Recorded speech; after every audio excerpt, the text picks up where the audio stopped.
سلام، خوش آمدید. مرحبا، أهلا وسهلا. 안녕하십니까. 환영합니다. السلام عليكم شرغلات. Hola, bienvenidos. Здравствуйте, добро пожаловать. Hello, welcome to our podcast, DLIFLC Lingo.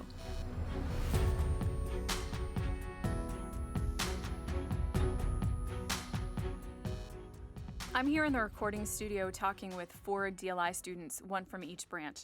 There's Air Force Airman First Class Tanner Cope, Army Specialist Nafisa Kabir, Marine Lance Corporal Joseph Villalobos, and from the Navy CTI Chris Moyer.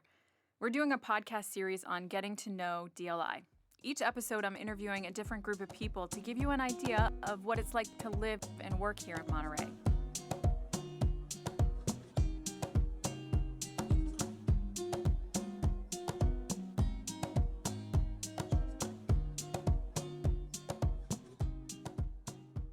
I am Specialist Nafisa Kabir. I am about to turn 24 next month. I'm in the Army, and I'm from Miami most recently, you could say. That's where my parents have a house. That's where my husband and I have lived for a little bit now. But I've really lived all over the United States, and I don't really call any place home unless my parents are there, I guess, because that's where I know I can always, fly home to. And so that's why I say I'm from Miami. Okay. So how long have you been at DLI? I have been at DLI, gosh, I don't know. I think I got here either late June or early July, or maybe not. Something like that. So, I don't know, 6, 7, 8, 9, 9-ish months now, okay. Presumably. And you've been in school that whole time? So, that minus a month, I guess. So, 8 months.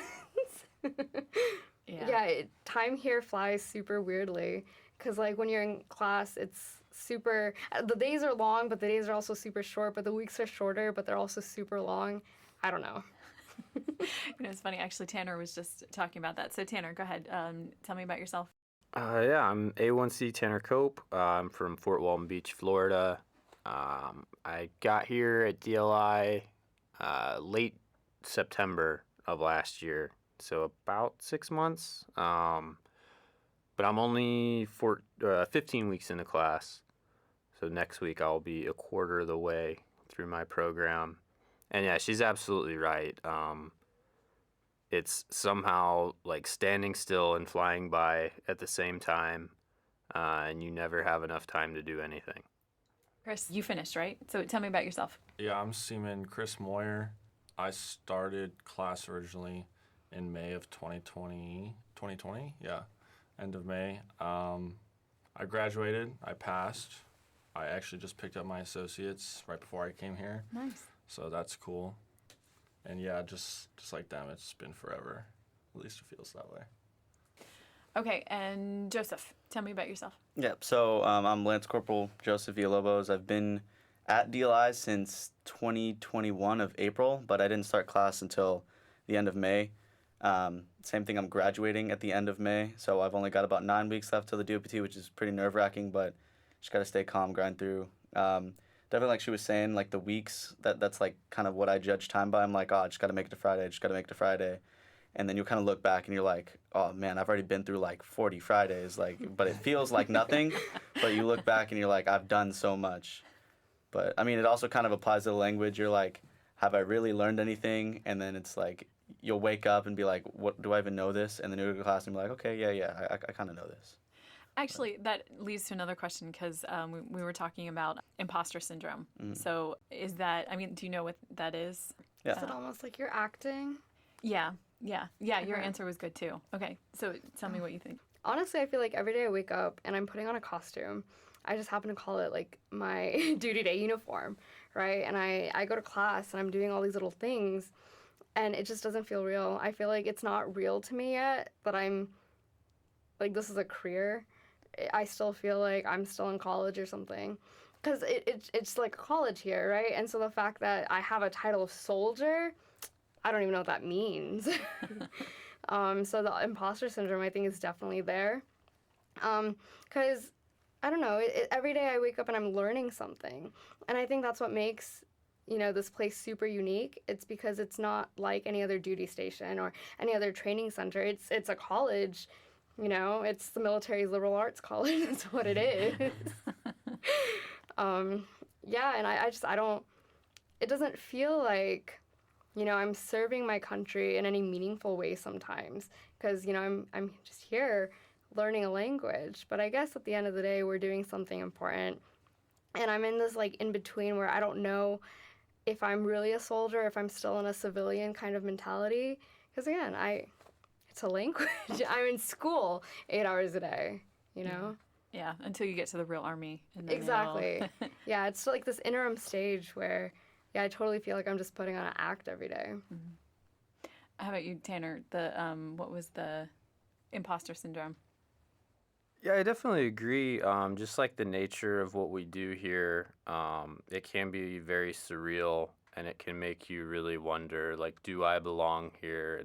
And also, I think, we come in contact with so many, just like incredible people here. Like, I think everybody here was probably the smartest person in their hometown, right? And whether it's like, your friends or peers or leadership or graduates or you see the Hall of Fame and ISO Library, and there's just like so many incredible people that have come through here, and you're like, am I here too? Like they let me do this? I mean, sometimes, those thoughts go through your mind. And yeah, I think also like the intensity of the program too, like it can make you feel swamped and make you feel like you just have no idea what's going on sometimes. So Yeah. And Chris, you finished. Yeah, I feel like maybe the imposter syndrome thing more so for me is in regards to the military, kind of like how she was saying. Just because in the past I never imagined myself being in the military. It was just something that, based on a series of events, led me here. Although when I knew I was going into this rate, I was very much thinking to myself all the time, like, I didn't imagine myself being able to know this language. Like, that was just, seemed like not feasible, But I passed, and I'm here. congratulations, by the way. Yeah. That's awesome. Big accomplishment. How about you, Joseph? So I think the imposter syndrome to me not only applies to a student, but especially being a Marine, because Marines are known as like warfighters. So like you said, I'm in here sitting in class 8 hours a day, kind of playing the role as a civilian, right? Going to college, Right. but then I'm going to formations and afterwards and screaming kill and going on these like type of maneuvers where I'm like Exactly. with a rifle and like kicking in doors and stuff. So Feels like a it's game. yeah, it's like 2 alter egos that I have to do both the best of my ability to at the same time. So it's definitely quite strange, but you adapt to it, of course, adapt and overcome, and you get used to it. So I have to ask you, I was working with a Marine in my last job, and he would sometimes get these, like, he just couldn't sit still, like he was done, so he'd pull out his knife and he'd be like showing me how McMap works and all these other moves. Do you get like that during the day in class? I definitely get really antsy, like I always just move around. It's kind of a good thing because, it keeps you awake, so you're always paying attention. But it's also a bad thing where it's like you said, if you need to sit down and focus on something, it can be kind of bad. I don't think that's all Marines necessarily, but I think it's just knowing that you have to always have something in your mind so you're never getting caught being out of the loop type of thing. Yeah, always focused. Okay. So let's talk about what you guys have binged, because I'm super interested in the different things that you've talked about. So, Chris, tell me what the most recent thing that you binge watched. So, like I said earlier, I got hurt while I was here. And I broke my leg and my ankle, and I had a couple surgeries, and so I was kind of stuck in my room because they told me I couldn't walk for 4 months, and I was doing class still, so I stayed in class. And when this happened, I started watching Game of Thrones, and that show, I could not put it down. I started watching it, and I was like, wow, this is like the best show I've ever seen. Okay. And I was just blown away, at least up until season 8. And then season 8, I watched that, and I was just angry. Like, all that character building for 7 seasons just for them to destroy it. Season 8, I was so mad. Yeah. You should have asked. I could have told you when to stop. People, like, I talked to people about it, and they told me that it was going to be terrible, but I'm one of those guys who can't just, like Stop. I can't put it down and then just be like, oh, I'm not going to watch what happens, I just spent 7 seasons watching. I got to see how they destroy this. Yeah. And they did. How about you, Joseph? So I don't have a lot of time, on the other hand. But every now and then I'll watch like one episode of like what I binge watched last was Demon Slayer. It's an anime, and I know like I thought anime was like, oh, that's nerdy. I'm not gonna be a weeb, like all this type of stuff. And I was Oh like, my gosh. there's a reason why so many people like it, so I might as well give it a shot. And like I dove into it head first, and like I literally got hooked. Not to all of them, of course, but just Demon Slayer, I guess. So like I would get off class and like watch one episode, and then I'd find myself watching like, okay, maybe one more, and then I'll have to be like, all right, now I gotta do my homework. I gotta put this down. But I just finished the last season, and now I don't think there's gonna be another one for like 2 years or something like that. So that's kind of disappointing. But yeah, I don't watch too much TV, but that's all I could say I have been to watch. Were you able to watch Demon Slayer in your language, target language? Unfortunately, no. So my language doesn't have a lot of kind of subs or dubs, anything like that, just because it's not as popular as like some of the other languages are, I guess. So I just had to watch it in Japanese, but So is that the only like anime you watch? no. So I've watched some of the other really popular ones, but I tend to stick to shorter ones because I don't want to get Yeah. into something like Naruto and have to watch 900 episodes because Yeah. and like nothing happens, like I've it's all seen the that same. 3 times. Yeah, so You I've should seen watch So Death good. Note. I It's have, pretty so- short. That was the first anime I ever watched, insane. and I was like you. I've been hating on my husband for years. I was like no, but during COVID he was like just do it. I was like okay fine. Oh my gosh, it was so good. I got It's my crazy. dad watching it. Yeah. It was intense. It's only 32 episodes, so Yeah. like It's I didn't think it would really be that good. But I've seen One Punch Man, Death Note, and then Demon Slayer now. All right, recommendation: Attack on Titan. Yeah, I've It's seen so that. long. everywhere. 100%. Isn't it like super long? It's only though? 4 seasons. Okay. It's not that long it's now. not that bad. It's super. They're so like they're coming out with the episodes weekly every Sunday right now, and it's the final season, Oh, okay. and it's just insane. Like, it is so good. 100%, 10 out of 10 recommend. That's the worst feeling though. Not even with just anime, but like when they're releasing episodes in a TV show, Yeah. and they leave you on a cliffhanger, and you're like, now I yeah. gotta wait an entire week. Yeah, for sure. But it's kind of a good thing at DLI because then you can look forward. You're like, oh, I just gotta, like I said, you gotta make it to Friday. It's like, now I just gotta make it to this Demon Slayer episode where Tanjiro's gonna slay this dude or whatever. But How about you, Nafisa? What was yours? Okay, so like literally yesterday, I watched the entire first season of Euphoria, which I was honestly not gonna watch because I've been hearing people like say things about it. I was like, I don't know if I'm the right person to be watching something like that. But I watched it and I had the exact reaction I thought I would, which was not a great reaction to be honest. But it was really good. And I was gonna start watching season 2, and my husband texted me, "Don't you dare start without me." So I'm like, okay.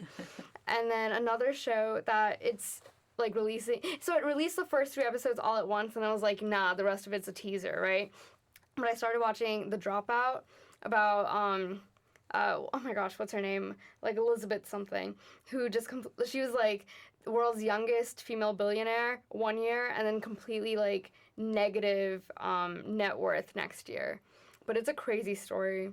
And so I started watching that, and it's really good. The acting is super weird. I love it. It really is. It's Is bizarre. this I've heard anime or so no? much. Huh? This is an anime, is it? No. No. This is like a true story. Okay. Yeah. But the girl that plays it, what's her name? The actor, I don't know, but she's done like a lot of stuff. But she's just bizarre in this. Like I don't even know. Like if I ever see her in anything else, I'm not gonna be able to take her seriously at all. Yeah. More bizarre than Euphoria, because I feel like that's like a Euphoria's acting is like on point though. Like they're playing a role and you Yeah. like know their role, and they're all kind of psychotic in their own little ways, right? Yeah. But like So, in The is she Dropout, like the Mark Zuckerberg, like Yeah, weirdo billionaire kind of kind of. Reptile. stereotype? Yeah, kind of Archetype. like that. But so like she started this biomedical engineering company based on a fraud. Like it's completely fraud. She's absolutely like Oh, is this a Crazy. blonde? She's blonde? yeah, She yeah, was in Ozark. yes, Yeah. yeah. I don't know her real And name. she is just ridiculous. Like her acting in this, like she embodied this absolutely like neurotic woman, right? And I'm like, this is a normal person. Like she has done so many other shows and movies, and She's a good complete- actress. incredible. And Yeah. I'm like watching this, I'm like, this is probably the craziest like. Not like actor, but like character I've ever seen. But that's exactly how she was in real life. Not the actor, but the person she's portraying, Elizabeth. And I'm like, this is like, and it makes you feel like Euphoria makes you feel things because they're literally putting graphic scenes in front of your face. yeah, it's, right? It's crazy. But like in The Dropout, the way that everything is like manufactured, like the narrative, the way they're telling it, it just makes you uncomfortable. Like in general, it makes you uncomfortable. You're like, what is she doing? Why? It's really good. Speaking of uncomfortable shows, Tanner. Oh yeah. So I found out about 2 weeks ago. I guess going back, I definitely agree with Lance Corporal Villalobos over here that like you almost never have time for TV here because it's basically like the easiest way to waste a ton of time there is. So I try to avoid it as I can, but I found out my girlfriend had never seen Tiger King. And that just, we couldn't, Unacceptable. wouldn't have been able to keep on with the relationship if that didn't change. It's a pop culture issue. So, yeah, I mean, I've never seen, I think, like, any piece of media so crazy, like, much less a true story than Tiger King. Just, like, and it's super well done, the way everything gets exposed to you, and you start meeting all these insane people that are, like, so larger than life and have this crazy career, and, like, they're so, it follows the three, like, Tiger Kings of, the world, right? And then you see how, like, they're all different, but they're all kind of the same because they're all crazy people with tigers. And, I don't want to spoil it, but he is in jail now. So, Yeah, it's like a year. It's been long enough. yeah, so, no, it's an excellent show. Super entertaining. That came out in the beginning of the pandemic, right? Yes. Yeah. Everybody was wearing leopard print and everything at that point. Well, and I So- think, okay, you can call me crazy. I think this would be remembered as like a cultural phenomenon Tiger because King? absolutely. Why? I mean, it was like a mix. I can see what you're talking about because there was like a criminal aspect in it too, right? Yeah, definitely. The lady. Yeah, there's how kind she, of like, like a killed murder her mystery husband or wrapped up in something. Yeah. it. Murder She thing. allegedly killed her husband, Yeah. by which I mean definitely killed her husband. Fed into the cats. Yeah, fed him to the tigers. But yeah, no, like, if you can bring yourself back, like, I know we're, like, maskless now, and there's, like, World War III, so we're not worried about COVID anymore. Yeah. But, like, bring yourself back to, like, what was it, March or April 2020? Yeah. Or I think maybe it came out in May. I don't remember. But it's, like, everything you'd seen on TV for the last, as long as you could remember, was COVID related, or like, oh, we're out of toilet paper, and like there was nothing going on besides worrying about, am I gonna have a job, or like, am I gonna have toilet paper, like, what's going on with this disease, like, where did it come from? And then, like, all of a sudden this show came out, and it was just such a wonderful escape from like the horrors of COVID at the time that, I don't know, I think it had a huge impact on like our culture in that way. Because people weren't so afraid to go in quarantine because that just means that they get more time to watch Tiger King. Yeah. Exactly. Yeah. That's back when I was like, oh, this is a great respite. And then here we are. No, 2 years later. it definitely saved lives. I'm sure. Yeah, I mean, you're getting paid unemployment while watching Tiger King. What else? What better world is there? Okay, Chris. So let's talk about the best or most important thing you've learned at DLI. I guess probably just that if I continue to put my effort into trying to do something or achieve something, that I most definitely can. And I learned that through a lot of hardships that happened to me since I've been here, which a lot of them were just ridiculous. My leg and ankle being one of them. But I guess like I said, if I really want to achieve something, no matter like how difficult it gets, I can do it. And I think that was really relieving for me, because I did want to give up a couple times just because of everything. And I was almost at my breaking point, but I just kept thinking, if I can just overcome this situation and get to the end and pass, I think I would be really proud of myself. And just know for myself, for the future even, if there's something, no matter how difficult I continue at, I can do it. And that was really important for me. So. Okay. And Joseph? I'd say time management, because if you don't know what you're doing with your time at DLI especially, you're not going to pass, and you're just going to become worse and not benefit yourself. So like one quote I live by, it's not necessarily time management in this aspect, but when you're here, you're constantly improving yourself, whether, especially as a Marine, like physically, mentally, like every way you can think of. So it's like what a disgrace it is for a man to never be able to see the beauty and strength his body is capable. So basically, like if you're not pushing yourself every day and striving to become a better person, whether it's in your language or at the gym or running or whatever your hobbies might be, like you have one life and you're kind of throwing it away. So I'd say that's pushing myself is definitely what I've learned, on top of time management, of course. How about you, Nafisa? Piggybacking off the whole time management thing, before I came here, I was like neurotically reading reviews on Reddit as if that was going to help me at all.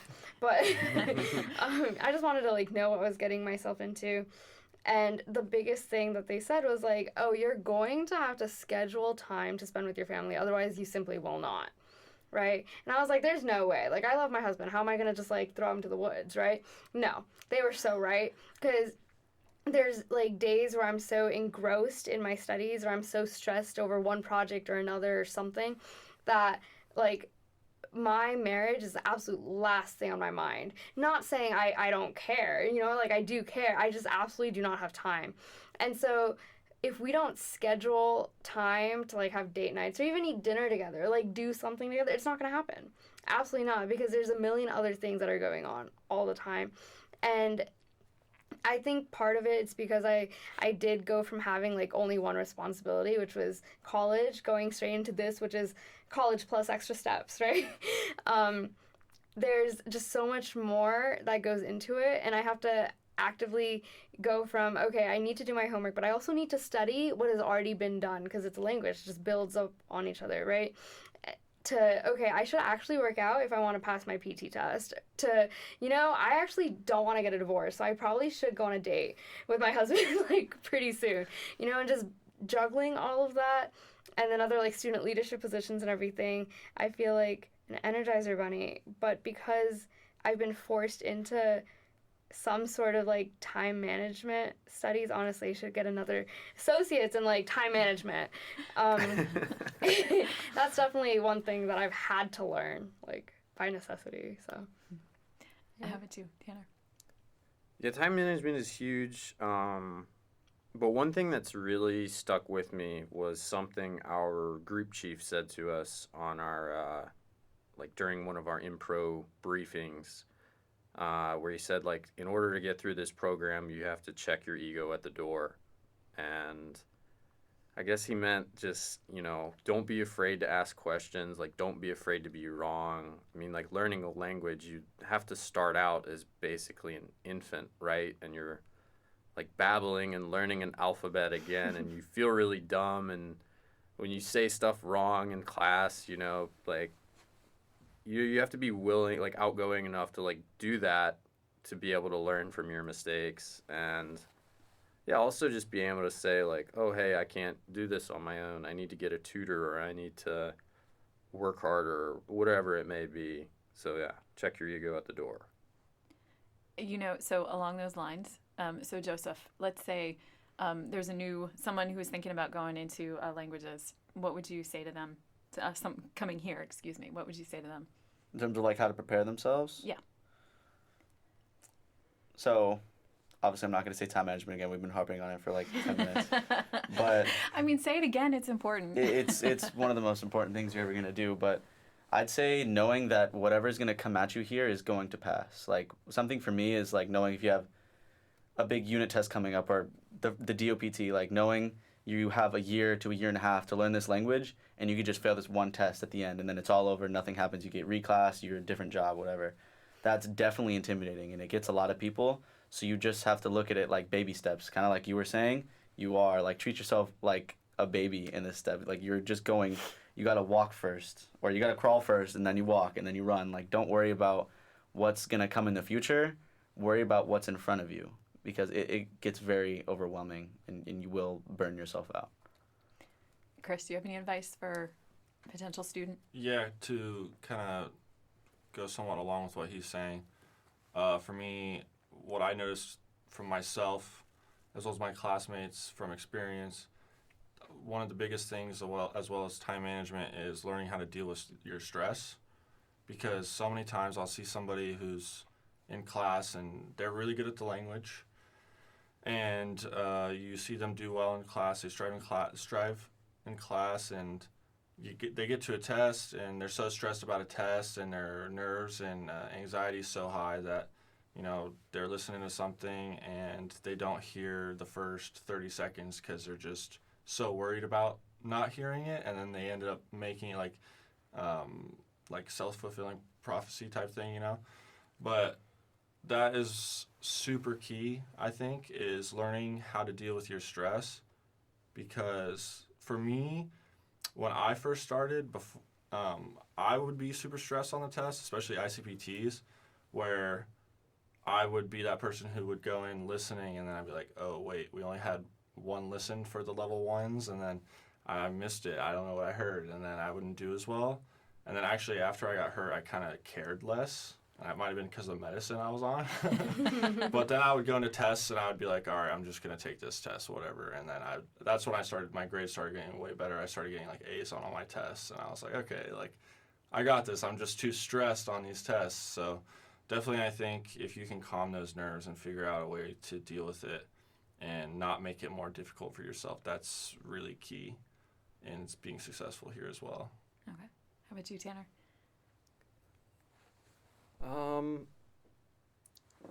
Yeah, I guess one of the big things I did coming through, because we have, so much time.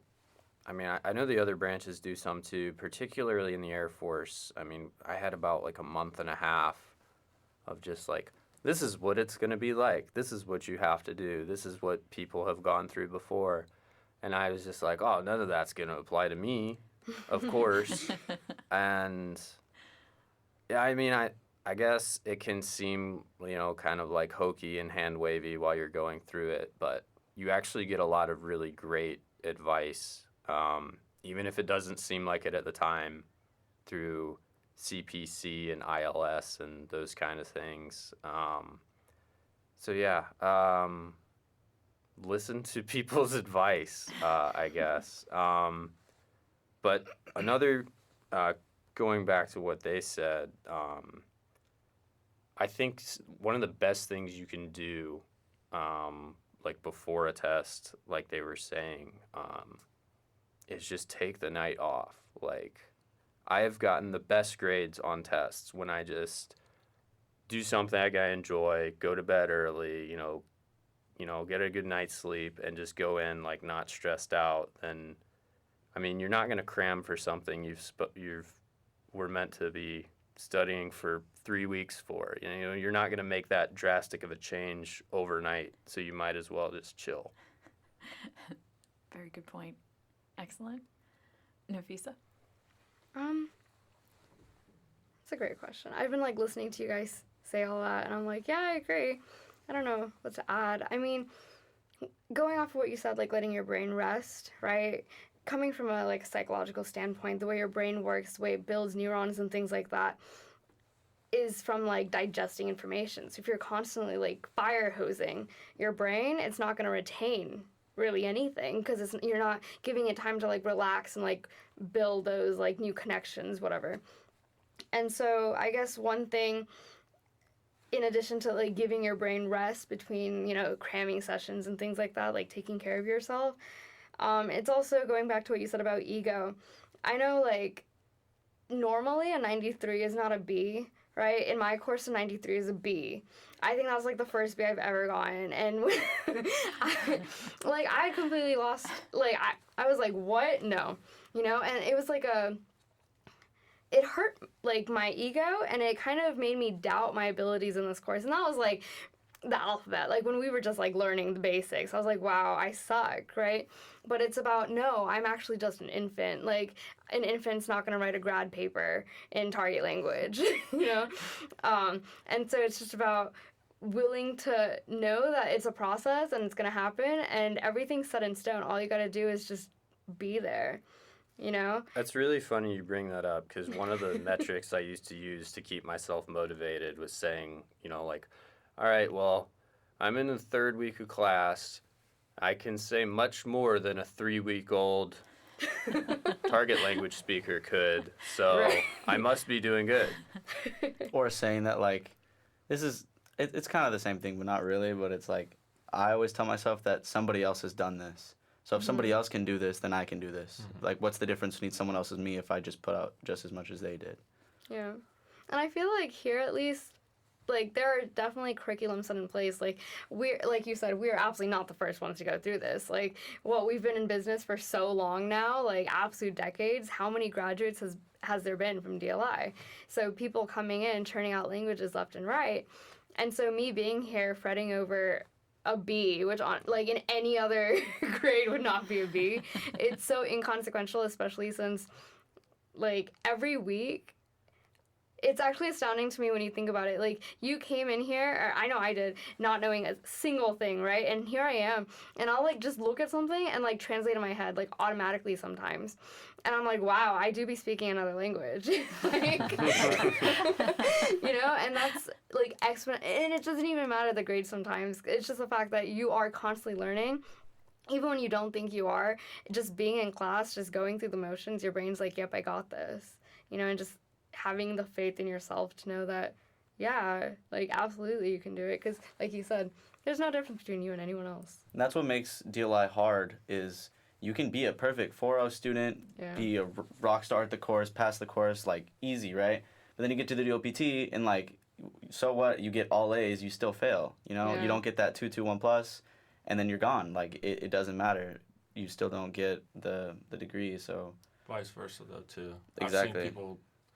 I had a buddy in a language, and I think his GPA, it might have just been the curriculum, but his GPA was like a 2.1. Yeah. Mm-hmm. He DLPT'd and he passed. It's because some people are just good test takers, Yeah. and other people, like, they can read the language, but they're just not good Yeah. test takers. Like you were saying with the whole anxiety and nervous thing. Mhm. Another thing I could say, like you were saying, is utilize your peers. You were saying that everyone is, like, telling you what to do. You have about a month before you actually pick up your language. You have a Other great people- like tutoring program in the Marine Corps, Yes, right? we Like, do. It's a also- requirement for your unit, or Yeah. however that works. So when we first get here, we have to do 4 hours a week of just tutoring on top of class.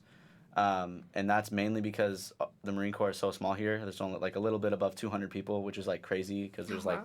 like 3,000 people in the Army, or, like, I don't know, Yeah. you know how many people there was. Like, like, there's 200 just in my company. I walk into the barracks and, like, I know everybody by name when I see their face. So, like, just Yeah. being that close to everyone, it really it makes you realize that you're not alone and you have friends here. And that's the biggest part of DLI, is making friends. Because you're going to drive yourself insane if you just sit in your room all day and study, and don't go out, spend some time with friends. Yeah. People are here for you at the end of the day. Absolutely. Yeah.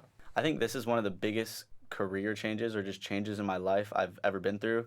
Because kind of growing up, I was never, like, the best student. I was super good in, like, all the way up to, like, middle high school, like, sophomore year. I was in, like, all honors, all A's, and actually, like, applying myself.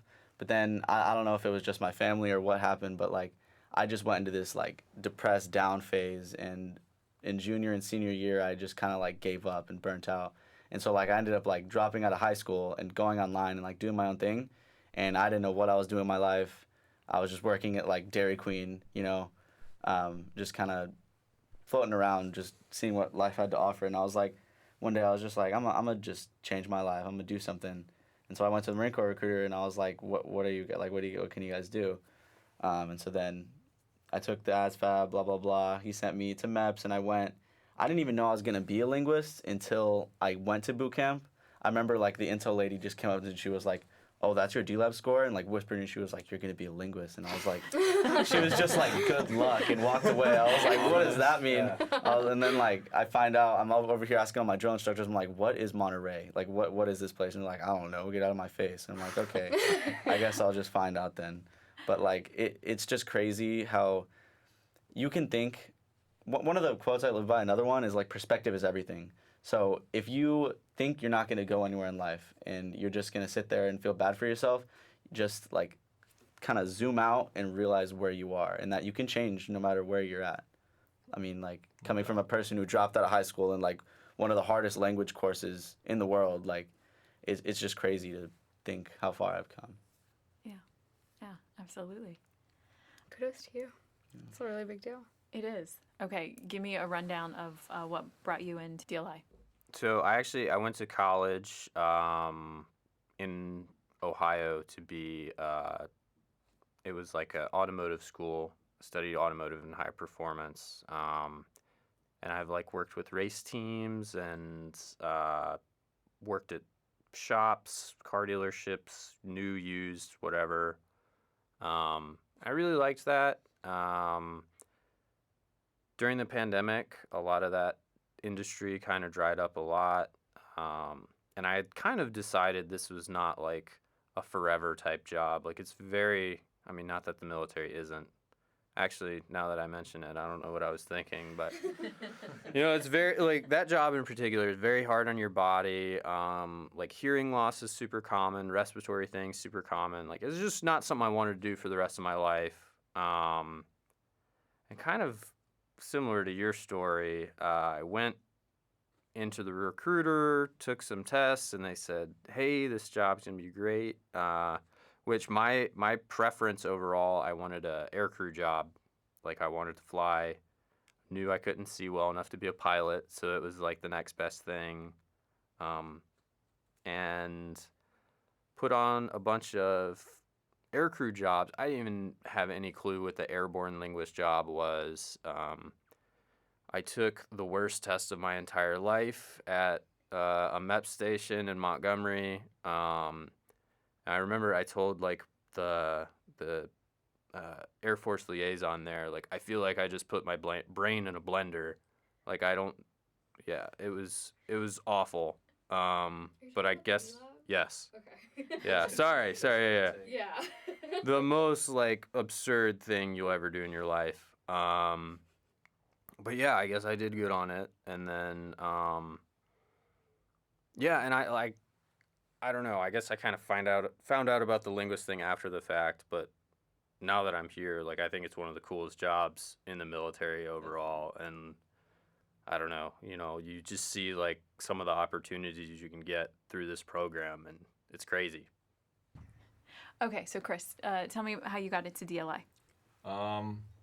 Similar situation with not really knowing what's going on with my job. It's crazy. It's like the entire military. Well, yeah. But yeah. Oh, and most of the time I noticed you were saying something similar. Like I would ask people and they had no idea what I was talking about. Yeah. I don't know, but It's a rare field.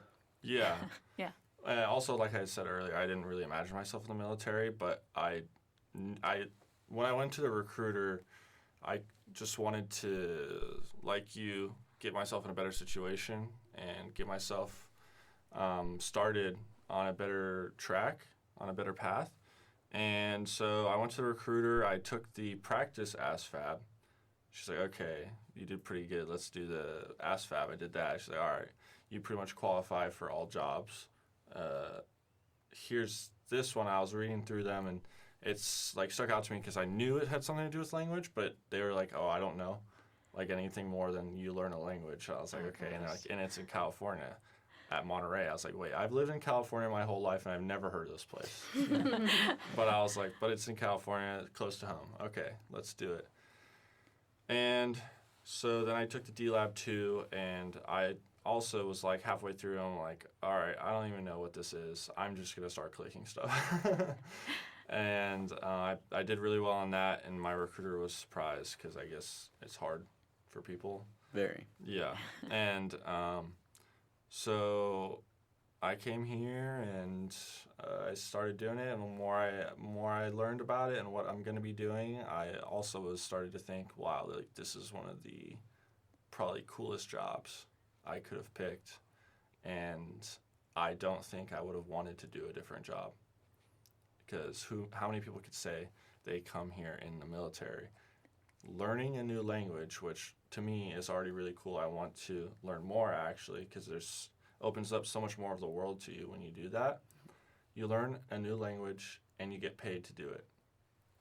How And many a people- bonus afterwards. And you get a bonus. And you even get like opportunities to work with like crazy things like the NSA. Like, Yeah. I remember Yeah. thinking as a kid, like, oh, well, those guys are the big guys, and then Yeah. like they're like Watching. the people I'm working with are like in the NSA, or like Yeah. some crazy stuff like that, and I'm like, this is Pretty crazy. cool. It's like Snowden. You ever seen that movie? Yeah, Yeah. yeah. I would just like to note for like whoever is listening to this, the kind of questions that the D-Lab has real quick. You're given gibberish, an audio that's literally gibberish. It does not exist, and you're asked to decipher the grammar structure. It's made up. That is the question, Yeah. right? Here is gibberish. What is the grammar structure? I don't know. I have It's- no idea. It's quite literally like they made up their own form. Yeah, of, like, it literally Pig is. It's a Latin. completely made up language. There's like no study assistance because you literally, there's no physical way for you to study for this test. Yeah. Like it gauges your quote unquote innate ability to pick up languages, whatever that means, right? Off the fly though. There's a D Lab for dummies out there. My friend studied for it, and he got like a 140 something.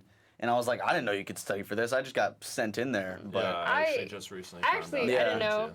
because I took my ASVAB and literally the same day they're like, all right, yeah, so you're just gonna go to the hotel right from here, back to MEPS tomorrow. You're taking the D Lab. I was like, because that's usually what it is. Okay, But I yeah. guess he got insight from someone else, and so he was. I don't like, know "I'm gonna what go." test. I mean, I got like a 143 on it too, Yeah.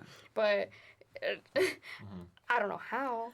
I don't know why. I probably can't do it again.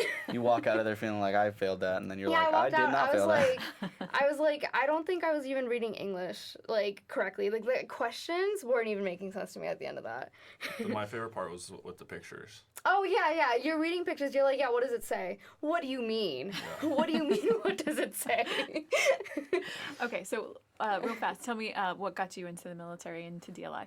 Okay, yeah. So I was graduating with my degree, and I was like, you know, as much as I love this degree that I absolutely chose after 3 times, you know, changing my major, I don't know what I'm gonna do with it.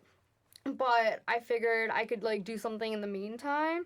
And so I was like, yeah, why don't I enlist? My parents was like, wow, you should be committed, right? But I enlisted, and I knew going in that this was going to be my job, but I didn't really know what it entailed. And I did know that I was going to be getting a language, and I was like, that's cool, I guess. But coming here, I genuinely think I made the best decision because, again, it's so versatile. I can use this anywhere. Like, whether I leave the Army or not, I can absolutely use this in future jobs. It's going on my resume, for sure. But yeah, that's pretty much how I got in. It was just kind of, like, I just graduated, and I was like, what should my next step be? And so here I am.